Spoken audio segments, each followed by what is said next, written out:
veprave të apostujve. Atëherë u ngrit kryeprifti dhe mbar ata të partisë së tij, sekti i Saducejve, plot smirë, vunë dorë në apostujt dhe i qitën në burg të përgjithshëm.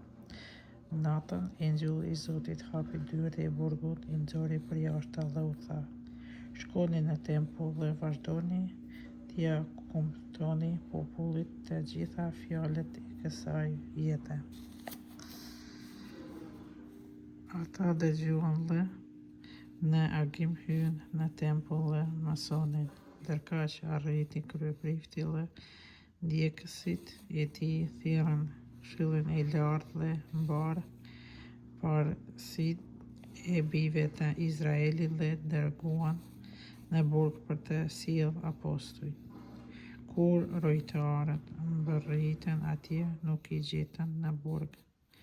U kthyen dhe lajmëruan: burgun e gjetëm të mbyllur me kujdes dhe rojtarët bënin roje para derës, por kur e hapëm, nuk gjetëm askën brenda. Komandanti i rojës së tempullit dhe kryeprifërit, kur e dëgjuan lajmin të habitur, pyesnin: çka do të thotë kjo punë?